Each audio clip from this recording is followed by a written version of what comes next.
तमिलनाडु की जनता को बताना चाहता हूं कि आईएएस आईपीएस के एग्जामिनेशन में सबसे पहले तमिल भाषा में एग्जाम लेने की शुरुआत नरेंद्र मोदी जी ने कराई।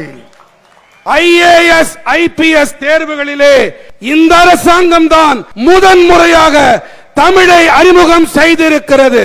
தமிழ்நாட்டுக்கு வந்து ஏராளமான பொய்களை அமைச்சர் சொல்லி இருக்கிறார். கதை விடுறதுக்கு ஒரு அளவு இல்லையா? ஆனா அதுல உள்ள உண்மை தகவல் என்ன அப்படின்னு சொல்லி பாத்தீங்கன்னா, இப்போ மோடிஜி வந்த பிறகுதான் இது வந்து நடைமுறைக்கு வந்துச்சான்னு பார்த்தா அப்படி இல்ல. 1979 அப்பத்துல இருந்தே தமிழ்ல எழுதக்கூடிய அந்த நடைமுறை வந்து இருக்கிறது.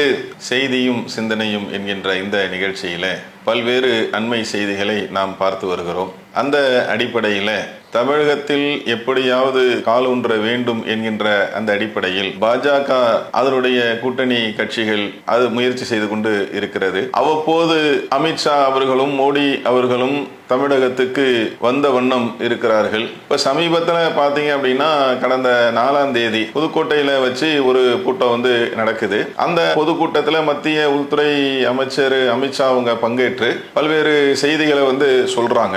பேசக்கூடிய அந்த செய்திகள் என்பது ஒரு தரம் வாய்ந்த உண்மை நிறைந்த நேர்மையான அந்த செய்திகளா வந்து இருக்கணும். பல்வேறு கட்சியை சார்ந்தவர்கள் தேர்தல் நெருக்கத்தில் அவங்க பொதுமக்களை சந்திப்பாங்க. நாங்க ஆட்சிக்கு வந்தால் இதையெல்லாம் செய்தி தருவோம் என்று அவங்க சொல்லுவாங்க. அதே போல ஏற்கனவே செஞ்ச விஷயங்கள் இருந்துச்சு அப்படின்னா அதையும் வந்து என்ன செய்வாங்க, பட்டியல் வந்து போடுவாங்க. நாங்க இதெல்லாம் செஞ்சிருக்கிறோம், மீண்டும் எங்களுக்கு வாய்ப்பு கொடுத்தீங்கன்னா நாங்க வந்து இந்த மாதிரி செய்வோம் அப்படின்லாம் வந்து சொல்லுவாங்க. ஆனா இங்க என்ன நடக்குதுன்னு பாத்தீங்கன்னா, தமிழ்நாட்டுக்கு வந்து ஏராளமான பொய்களை அமைச்சர் சொல்லி இருக்கிறார் அப்படிதான் சொல்லணும். கதை விடுறதுக்கு ஒரு அளவு இல்லையா? பேச்சில் அடிச்சு தள்ளி இருக்கிறார். அதுல பாயிண்ட் 1 என்னன்னு பாத்தீங்கன்னா, ஐஏஎஸ் ஐபிஎஸ் தேர்வுகளை வந்து தமிழ்ல வந்து என்ன செய்யலாம், எழுதலாம் அப்படின்னு சொல்லி நம்ம மோடிஜி தான் இந்த இதை வந்து உருவாக்கி இருக்கிறாரு என்று ஒரு பொதுக்கூட்டத்தில் பொதுமக்கள்கிட்ட சொல்றாருங்க. एनडीए तमिल भाषा का विरोध करे। मैं आज तमिलनाडु की जनता को बताना चाहता हूं कि आईएएस आईपीएस के एग्जामिनेशन में सबसे पहले तमिल भाषा में एग्जाम लेने की शुरुआत नरेंद्र मोदी जी ने कराई। ஸ்டாலின் அவர்கள் என்ன பரப்புரை செய்கிறார் என்று சொன்னால், என்டிஏ அரசாங்கம் நம்முடைய தொன்மையான தமிழுக்கு எதிரானது என்று பரப்புரை அவர் செய்து வருகின்றார். ஆனால் நமது என்டிஏ அரசாங்கம் ஐஏஎஸ் ஐபிஎஸ் தேர்வுகளிலே இந்த அரசாங்கம் தான் முதன் முறையாக தமிழை அறிமுகம் செய்திருக்கிறது. ஐஏஎஸ் ஐபிஎஸ் அந்த தேர்வுகள்ல அந்த தேர்வுகளை வந்து தமிழ்ல என்ன செய்யலாமா, எழுதலாம் என்று சொல்லி பொதுக்கூட்ட மேடையில் அவர் சொல்றாரு. இந்த நிலையை உருவாக்கியது, இப்படி ஒரு மாற்றத்தை உருவாக்கியது மோடிஜி தான் வந்து பண்ணி கொடுத்தாரு அப்படின்னு சொல்லி சொல்றாரு. ஆனா அதுல உள்ள உண்மை தகவல் என்ன அப்படின்னு சொல்லி பாத்தீங்கன்னா, இப்போ மோடிஜி வந்த பிறகுதான் இது வந்து நடைமுறைக்கு வந்துச்சான்னு பார்த்தா அப்படி இல்லை. அப்ப செய்திகளை நாம எடுத்து பார்க்கும்போது 1979 அப்பத்துல இருந்தே தமிழ்ல எழுதக்கூடிய அந்த நடைமுறை வந்து இருக்கிறது. அப்போது அந்த காலத்து நாளிதெல்லாம் வந்து எடுத்து பார்க்கும்போது அதெல்லாம் செய்தியெல்லாம் வந்திருக்கிறது. அப்ப மக்கள்லாம் மறந்திருப்பார்கள். ஏன்னா அந்த அரசியல்வாதிகளுடைய மிக முக்கியமான மூலதனம் என்பதே மக்கள்லாம் வந்து மறந்துருப்பாங்க. அதனாலதான் நிறைய பேரை பாத்தீங்கன்னா அடிச்சு விடுறாங்க. அதுல மிக முக்கியமாக அமித்ஷா ஐபிஎஸ் ஐஏஎஸ் இதனுடைய தேர்வுகளை வந்து தமிழ்ல எழுதுறதுக்கு மோடிஜி தான் அவர் வந்த பிறகுதான் இது வந்து நடைமுறைக்கு வந்தது போல கதை அளக்கிறார். அப்ப அதை தான் வந்து நம்ம தேடி பார்க்கும் பொழுது 1979 இருந்தே இந்த செய்திகள் இருக்கிறது அப்படின்னு சொல்லி அது அம்பலப்படுத்தப்பட்டு விட்டது. அதே மாதிரி இன்னொரு செய்தியை சொல்றாரு பாருங்க.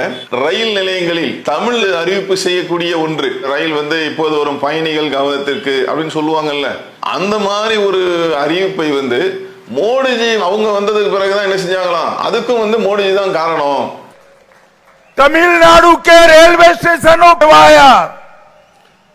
நம்முடைய ரயில் நிலையங்களிலே தமிழிலே அறிவிப்பு செய்வது என்பதையும் நம்முடைய மோடிஜி அவர்கள் தான் செய்திருக்கின்றார். ஆனா நம்ம அந்த செய்திகளையும் தேடி பார்க்கும் பொழுது அழகான முறையில தமிழ்ல வச்சு அறிவிப்பு செய்யக்கூடிய அந்த நிகழ்வு ரயில் நிலையங்களில் நடந்திருக்கிறது. இது இரண்டாவது கதை.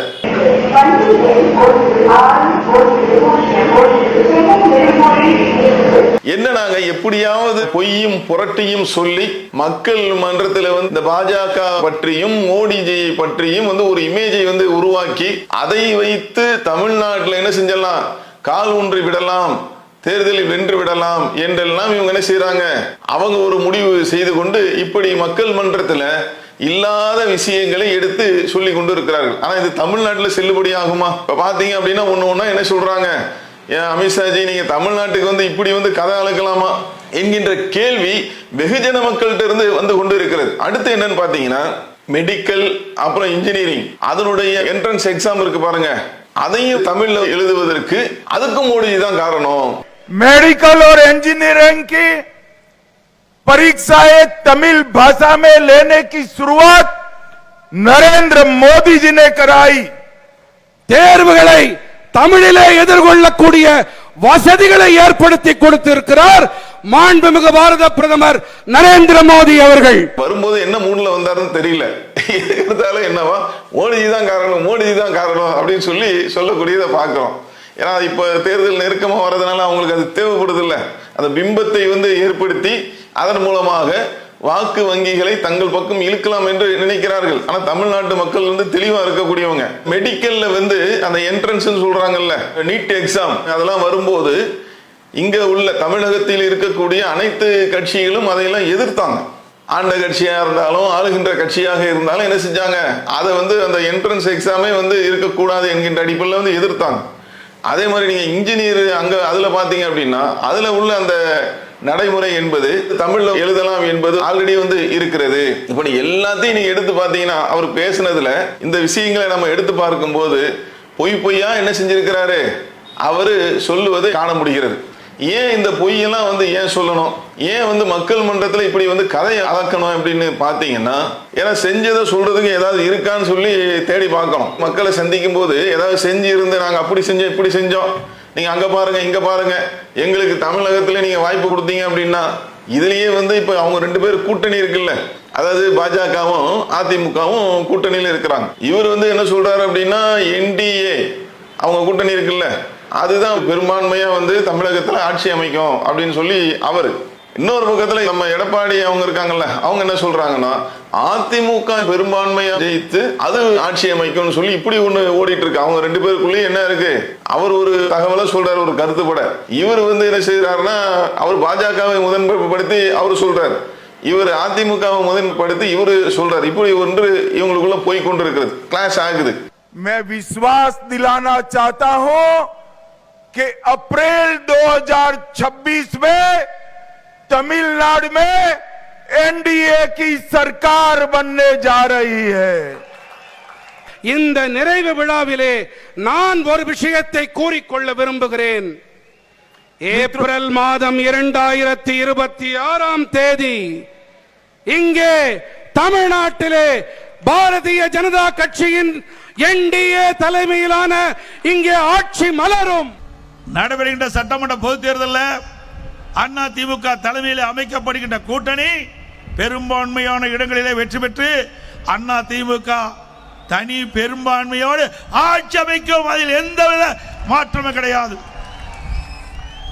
அண்ணா திமுக ஆட்சி அமைப்பதை எந்த கொம்பனாலும் தடுக்க முடியாது. அப்ப இந்த நிலையில மக்களை மடையர்களாக்கி அவங்க சிந்திக்க விடாம அதுக்கு வந்து மோடி தான் காரணம், இதுக்கு வந்து மோடிஜி தான் காரணம், இதுக்கு வந்து அவர் தான் காரணம் என்று சொல்லி அவங்கள வந்து மடை மாற்றி வாக்கு வங்கியை பெற்றுவிடலாம் என்று இவங்க நினைத்து கொண்டு வந்த அமித்ஷா அவர்கள் இப்படி கதை இழந்து விட்டு சென்றிருக்கிறார்கள். ஆனா தமிழகத்தை பொறுத்த வரைக்கும் இப்ப வந்துருச்சுல தகவல், பாருங்க 4ஆம் தேதி பேசியிருக்கிறாங்க.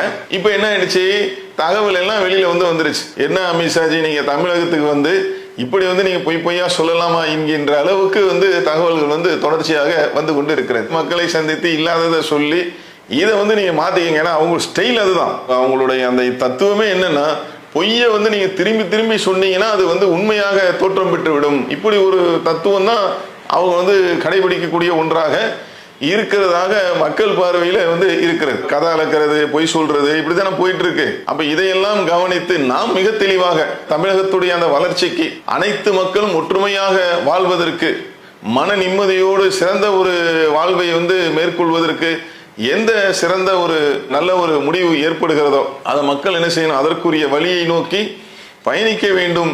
இப்படி கதை கப்சாக்களை பொது மீட்டிங்ல மக்கள் மன்றத்தில் சொல்லக்கூடிய இவர்களை தெரிந்து நாம் அடையாளப்படுத்த வேண்டும், அதிலிருந்து நாம் ஒதுக்கிக் கொள்ள வேண்டும் என்கின்ற செய்தியை சொல்லி இந்த நிகழ்ச்சியை நிறைவு செய்கிறோம். அஸ்ஸலாமு அலைக்கும் வரஹ்மத்துல்லாஹி வபரகாத்துஹு. அல்லாஹு அக்பர், அல்லாஹு